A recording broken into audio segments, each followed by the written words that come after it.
Hello everyone, my name is Dalton Seymour. I am the TA for the GEL 1010 Section 3 course. You have a final project, the Mineral and Rock Collection Storybook, and part of that project will require you to collect a sample and then put this sample onto a map, and that's one of the elements that you'll be presenting in your paper here. Now, you'll want it to be electronically prepared and all neat, and it cannot be a satellite photo, and it needs to have a scale and a caption with a description. You also need to properly cite it. So in order to get this, what I have found to be easiest is you're going to take your coordinate that you have, and you're going to take this coordinate and put it into Google Earth. It loads here. Once you insert it into Google Earth, you can put it in this top left, your coordinate, and then press search. It will bring you down into this area, or wherever example your sample might be. Now, my coordinate, I just randomly picked, and now what we need to do is we need to get a map from this. Remember, it cannot be satellite imagery. It's got to be an actual topographic map. So where I like to go, and where you should go, is go back to Google, and you're going to do USGS, Geologic Map Finder, or you can do just MapView. MapView is the name of the actual program that they've created. MapView is actually easier. So you'll put that into the search bar, and you'll click this MapView right here, and it'll open up.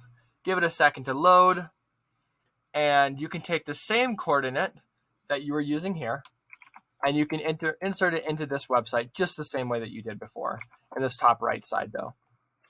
It will zoom into your coordinate, and then now what you're given is you don't want to take a screenshot just off of this. Like, you can, but like, I would not take it off of here because you want a nice high quality, like professionally prepared image of our map. So what you'll do is you'll see your sample, and notice where it threw the little dot on there. It'll be right there. You can click on that, and then on this left-hand side, it will open up a map of the quadrant that sample coordinate is in. So you now need to know, okay, where on this map is my actual sample? So to download the map, you're going to go more info. It'll take you to the website, and you're given three options here: print as a PDF, print as a GeoTIFF, or print as a KMZ. And we're going to want the TIFF and the KMZ file. The TIFF is going to be like a really high quality PDF. You can see the difference here in the megabytes. You're going to download the TIFF. That way you have a nice high quality map. And then you're going to download this KMZ file. Now, this KMZ file is going to be this geologic map that you see here, except it's going to be overlaid onto Google Earth. So first, we're going to open up this KMZ file. You can click it down here, or you may have to go to your download folder, and it will open it up into Google Earth just like this. Now, we have our pin that we had our coordinate on, and it is overlaid over this geologic map. And you can pan around, you can zoom, all that cool stuff. And this is going to be pretty dang close to where it actually is. So now that we know this, we're going to reorientate ourselves north, and we know on this geologic map section where we kind of should be. So we're like in the lower half, and now we can go over to our TIFF. So you're going to go back to your, you can either go to your website where you have the downloads down here, or you can go to your downloads folder on your computer. And you'll notice this file here, you're going to click it. This is your TIFF, and you're going to open the one that has this, the actual picture here. Once you open this, it'll bring you over to here, and this is going to be a really high quality. Notice how far I can zoom in, and it's all nice and pretty and neat. So now what we're going to do is we're going to use our Google Earth. We know our coordinate is down here, and we have our TIFF file, and we can use this exact same thing and kind of go back and forth until you know exactly where your sample should be here. You can orientate it directly above it. That way it's straight on. And if you really, really wanted to get fancy with it and make this even easier to read, you can change your elevation exaggeration to like 0 or whatever. But you don't have to get too fancy with it. Just know exactly where you're looking on here, and you can pull up your TIFF and be like, oh yeah, I'm right in this area. So now what we need to do is we need to take a screen capture of this map, right? So we know where our sample is. We're going to want to position it kind of on the left third of the screen, just so that we have room to put our legend and our scale on this right-hand side and even our description. So it's probably going to be best to give yourself, up here on this right, you see my zoom, 75% is pretty decent. That way your scale does not take up too much of your screen. So the important part here will be, once we take this screen capture, we cannot change this zoom. We can't change this zoom once we go to find our scale. Because if we do, then our scale down here, if I zoom and take a screen capture of this is going to be different, right? So it's important that once we find, okay, 75% is pretty decent over on the left third, we can take this screen snip of the entire viewable screen here. So if you want to be like really easy, but you may have to crop later, you can just do window snip, but rectangular snip works best. Or if you have a Mac or whatever, you can use its same thing. The important thing is that you're taking the exact same aspect ratio that you're going to do for your scale. So we're going to take the snip here. We're going to save this. And for my example, I'll just name it class 1. And we're going to take another snip without changing the zoom. Our zoom's still 75% of our scale right here. And remember these units, you can always refer back to it later, but just make sure it's staying consistent. And don't screen snip this, because like when you upload it, it might upload it as a bigger picture.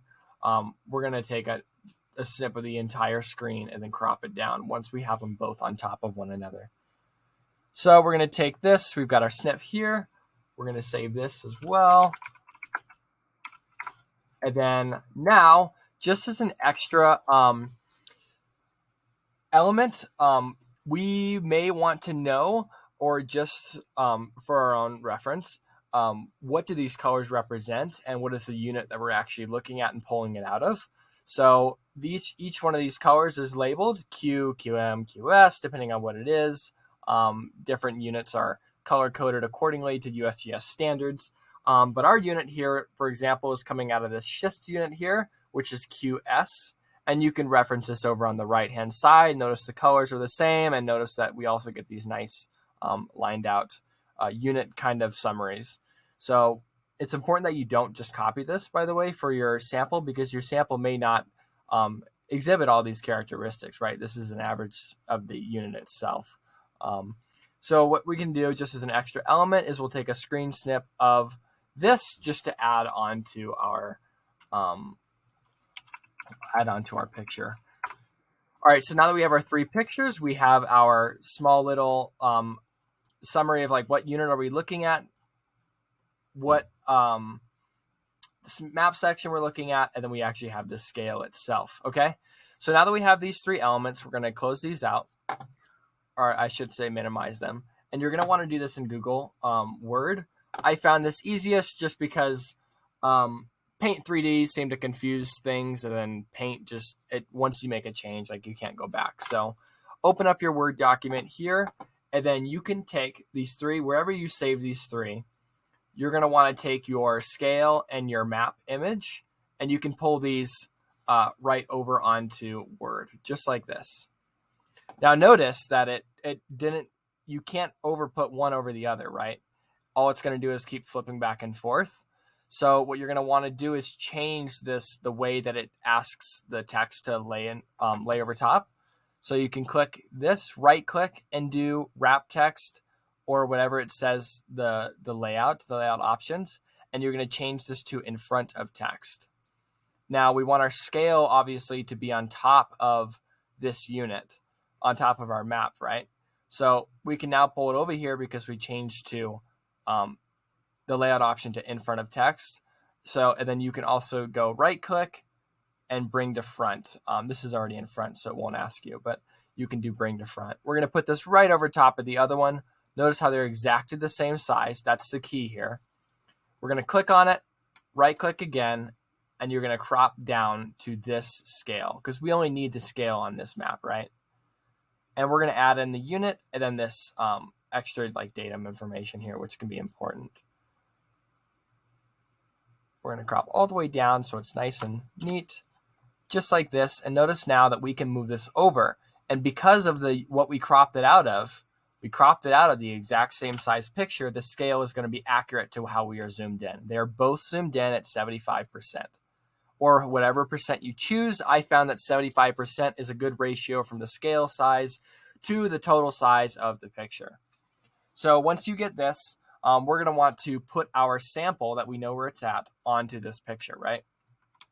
So what you can do is we can take this and you can go Insert, Shapes, and then you'll notice there isn't like a circle up here, but over in the flowchart section, there is a circle connector, and that will work just as fine. And you can reference again, like, where is my sample on here? Where's it at? Okay, I know that it's like right exactly here, for example. There. And this is where it might be kind of harder to make your circles somewhat, like, you don't want it too small. You want it to be reasonable, but you also don't want it to mix into the other unit. Like we know it's pulled out right there. Okay, so now I have this little dot that's telling me that's where my sample is on my picture, okay? So this doesn't stand out amazingly, but it works okay. But I would change this just so it stands out more. So click it, go into shape format. We're going to fill it with a red. It just pops out nicely, and you can get rid of this outline, but it can add just a nice little outline to it, I suppose. So it looks a little bit better, and change the weight maybe so it's not so taking up it. But see how nice that looks, and it tells us exactly where on this map is our sample. So now what we need to do is we need to include that label. So I found that you can either do a text box, but really I feel like the text box didn't do as nice of a job for options for the word. So I use word art, and I use this first option here, style 1. Insert it, and whatever your sample is, I know that my sample is metamorphic, and you can do sample like this and do sample 001 or do other abbreviations. Make sure the abbreviations are consistent though for each of your samples. Change it to like size 8, and you can change the color and stuff later. But you'll notice it puts it below here. So you may have to go into format. You may have to go over to the layout and then in front of text again. And now I can take my word art and I can pull it over top. Again, if maybe it goes behind and you need to pull it to the front, you can right click and do order and then bring to front. And now it'll be on top of every single thing that we have on this map, okay? So once we're over here, we can click this. And now this, because it works as word art, you can actually scale this a little bit easier. But we're going to want to change it so that way we can read it all nicely. So you can click it in this top right, you'll see word art, and we can change the fill, keep the fill as a white. You can do a red with a white outline, but the white's nice. But you might want to do your outline as like a half a point, and then just so that we get contrast better, you can use a red just like this. So in the end, what you're going to get is a nice, neat, like easily contrasted compared to all these other colors and stuff. Exactly where your sample is, it'll tell you metamorphic, and then 001's a good format. So now we have our sample on the map, we have our label for it, and we have our scale. But the scale is missing its units. In order to add that, we know that from the TIFF that they're using, at least from the one that we pulled from this guy, it's in miles, okay? So what you're going to do is you're going to take you're going to insert a text box. Same exact thing. You can insert it over or you can insert it underneath, but you'll type in here your mile, and all of yours should be in miles, at least from if you pull from that part of the scale. You can change this down. The text box can be a little funky, but just know that you're gonna, when you insert a text box, it automatically fills it, so you can remove the fill, and then it automatically will outline it. So remove that outline. So all you have is this nice text here, and it'll be on top. Up to you. You'll notice that it's blacker than the legend, and it's a little bit too big still, so we'll want to change this down so it fits nicely. We can do like a 6, for example, and yeah, 6 is much better. So now once we do this, we can move, like you'll notice here I'm moving the actual legend itself. The scale itself. It's just sometimes easier to do that. But you'll notice I'm just trying to get this just so it lines up nice and neat. It's pretty dang close. There. Okay. Notice that, this is totally up to you, personal preference, just how your eyes see it. But I do notice that the black on the scale label is a little bit more black than what the actual scale reads out to be. So, if you want, you can change this to, say, a slightly more gray, so it matches it closer. Totally personal preference, but I would personally, like me doing it, I would do that. Now that we have a scale, we have our sample labeled on the map. We want to have the descriptor either below, where is our sample at and what does it look like, or we can insert that nice USGS descriptor of the units here. So we have the color as well that's preserved, and then we also have the description of the unit itself. This can add to make for more of a professional style like maps. The same thing, we can copy that, or we can just drag this over, or copy, insert, whatever you do, whatever's easier for that. And notice it's all huge and nice and big, and this one, because it's not a scale, we can scale down all nice and small, just like this, and go down.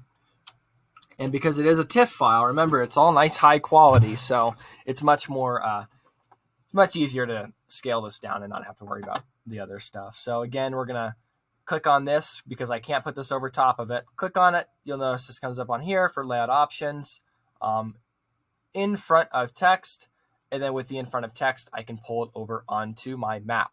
So now what we can do is, I like to position this, like you can either do it in this bottom left, but we made room on here, so I can do it on the right side.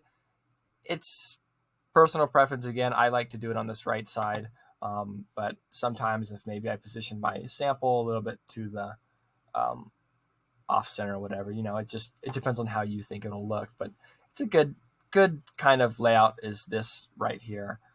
Again, like, you don't want to make this really small, right? Like, I can't read that, but think about like reasonable size. If I was to zoom in on this, if I was to print this like as a paper, would I be able to read that? And so yeah, I can read this, and you can even scale this close to what this looks like.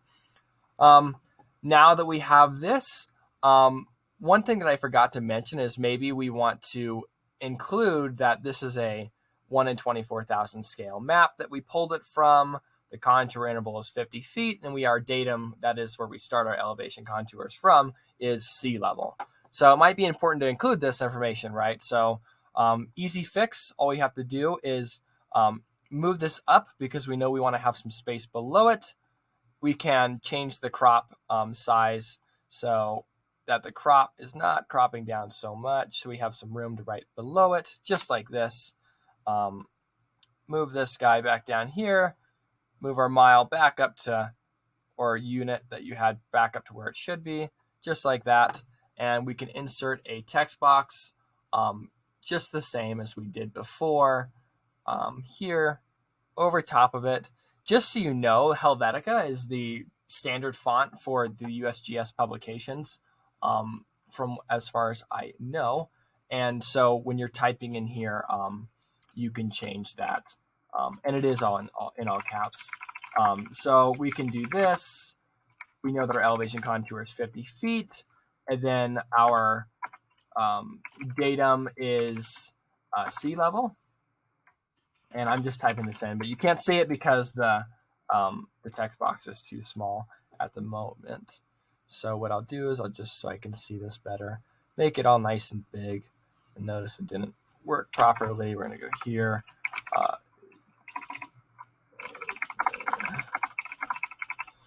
Insert this in just like this, and notice the font's a little goofy, so we can change this, type in here Helvetica, just so everything's nice and consistent. It's not totally necessary. And then change the font again to maybe like a 6. The text box, as I said before, will automatically fill, so you can get rid of the fill, then you can get rid of the outline as well. So all you have to deal with is the text itself. Once we have this here, we can bring it over top of this. If it wants to work. You may want to play with this and be like, okay, I want to have maybe so it looks like spaced out nicely like this, and then I can change it down so everything fits. Again, your scale that you brought it in will change exactly how you're going to have to change these, but you can bring this now over, and notice I'm still a little bit too big. Move this there. So it looks nice and neat, just like this. Might take some small movements here. So now what we have is we have a nice, we've included all the information that we needed, and then we have that our datum was mean sea level, elevation contours were 50 feet, and we have our map here. Now we also have our legend, we have our sample name, and all that looks all nice. And you can do some playing to feel like, oh, maybe my thing looks a little like it's outlined a little too heavy, and I can change it so it looks more like this. But in the end, what we're getting is this nice geologic map with contours, and we have our sample location. We've got our scale. We've got our elevation contour descriptor. We've got all that. Everything looks all nice and neat. And you may want to finish down here with a caption that this is where my sample was collected. Maybe provide the actual coordinates on there in your description, and then describe your actual unit itself. And then you can say what unit it possibly came out of. Now, you can keep all these. We have a lot of elements here, right? We've got 1, 2, 3, 4, 5, 6, 7, 8 elements here. If you want to just save this as one picture, you can just now take a screen capture of this, save this as your nice, pretty completed map for each section. And here it is. We can open it up and look how nice and preserved this is. Now, notice when you do this that it'll take down the quality a little bit. This is where it's important to be like, okay, maybe I don't want to bring this down so small, and you can totally fix that and play with it. But if you insert this as a group, you can group these all together, Control G all this together, and insert it into your document. You can do that too, and just make sure that the quality is preserved. So when I can zoom in all nice and close, that I'm able to read everything. That's kind of it. That is like a really good overview. You can get contour maps from other places as well. Just make sure you're abiding by the rules and no satellite imagery. Everything's prepared neatly. You have a scale, you have a legend, and you have a description of your unit collection area and stuff below as well. And all of your, the rest of your assignment will outline that. But that is how you make your map. And I promise it'll go quicker. This did take a little while, but I promise it'll go quicker once you get the first one done and you realize how to download stuff, and then you can find it that way. But you should have locations, and you should have KMZ files for all of your locations. But say you click a location and you don't have a KMZ file. So like, for example, this location, we got lucky and actually does. If it does not have a KMZ file, you're going to have to look at Google Earth, look at the KMZ, and use like landmarks to pinpoint it onto your file. But I think that you'll be able to figure it out. And if you have any other questions, you can, of course, email Professor or email me. And that is it. I hope you complete this easily.